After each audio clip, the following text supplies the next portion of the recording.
দূতাবাসে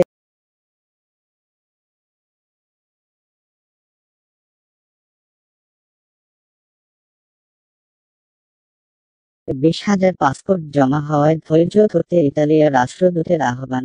ইতালির রাষ্ট্রদূত আন্তোনিও আলেসান্দ্রো সকল কাজের ভিসাপ্রার্থীদের দূতাবাসের অসুবিধা বুঝতে ধৈর্য ধরার আহ্বান জানিয়েছেন, কারণ বর্তমানে কমপক্ষে 20,000 বাংলাদেশি পাসপোর্ট ঢাকার দূতাবাসে যাচাইয়ের জন্য রাখা হচ্ছে।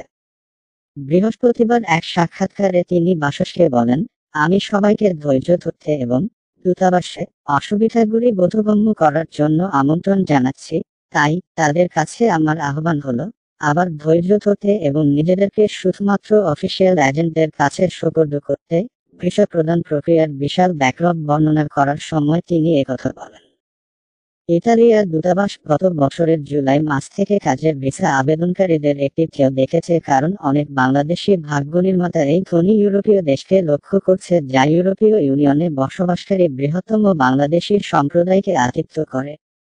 এই ভলিউমের এত বৃদ্ধি অপ্রত্যাশিত ছিল এবং দূতাবাস খুব ছোট ছিল এবং মানবসম্পদ আবেদনের এই বৃদ্ধির সাথে মানিয়ে নিতে সক্ষম ছিল না, রাষ্ট্রদূত বলেছিলেন।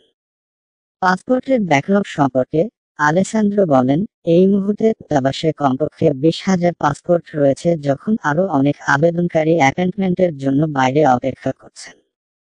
দূতাবাসে 100,000 আরও বেশি পাসপোর্ট রাখা হয়েছে বলে অভিযোগ করা একটি সাম্প্রতিক মিডিয়া রিপোর্টের প্রতি তার দৃষ্টি আকর্ষণ করা হলে রাষ্ট্রদূত দাবিটি নাকচ করে দিয়ে বলেন, অবশ্যই এটি পাসপোর্টের সংখ্যা 100,000 নয়, আমার কোন ধারণা নেই কে দিয়েছে এই সংখ্যা।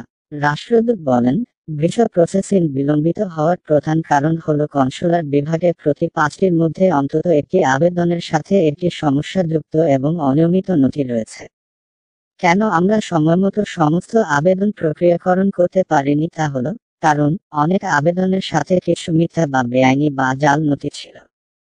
আমাদের অনুমান 5টি আবেদনের মধ্যে একটি সমস্যাযুক্ত এবং অনিয়মিত নথির সাথে রয়েছে, তিনি ব্যাখ্যা করেন।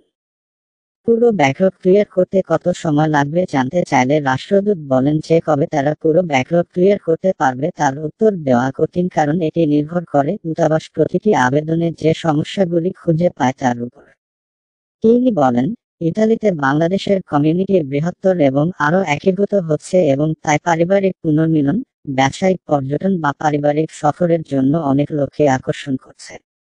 রাষ্ট্রদূত বলেন, ওয়ার্ক ভিসা একটি ক্যাটাগরি এবং অন্যান্য ক্যাটাগরি ভিসা রয়েছে, tourist visa, business visa, study visa, family visa রয়েছে এবং এসব ক্যাটাগরি ব্যাপক হারে বাড়ছে। এগুলি আমাদের দূতাবাসের উপর উল্লেখযোগ্য চাপ সৃষ্টি করছে এবং এটি বিলম্বের ব্যাখ্যা করে, কারণ কাজের বিষয় গুরুত্বপূর্ণ, তবে এই অন্যান্য বিভাগগুলিও গুরুত্বপূর্ণ এবং আমাদের ভিসা অফিসকে সমস্ত বিভাগের জন্য কাজ করতে হবে। তাই আমি স্বীকার করি যে বিলম্ব হয়েছে এবং অবশ্যই আমরা এই বিলম্বের জন্য জনসাধারণের কাছে ক্ষমাপ্রার্থী, তিনি বলেছিলেন।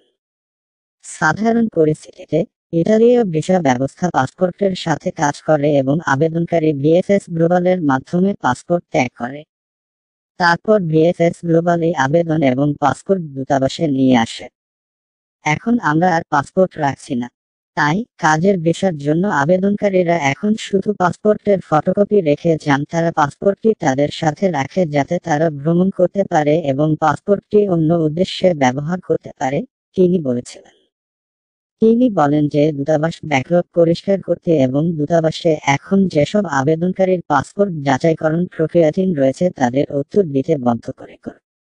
ব্যাকলগ মেটানোর জন্য তিনি ভিসা প্রত্যাশীদের কোনো চাপের সম্মুখীন হচ্ছেন কিনা এমন প্রশ্নের জবাবে দূত বলেন, চাপটি কেবল আমাদের কাজ করার জন্য, তাই অন্য ধরনের চাপ এখানে প্রাসঙ্গিক নয়।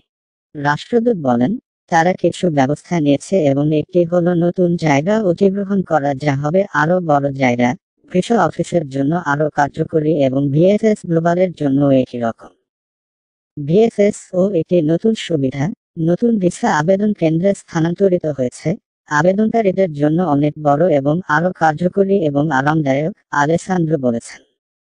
দ্বিতীয় পরিমাপ হলো তারা সম্প্রতি 2 স্থানীয় কর্মী নিয়োগ করেছে এবং সদর দপ্তর থেকে কিছু অতিরিক্ত কর্মী যোগ করা হবে।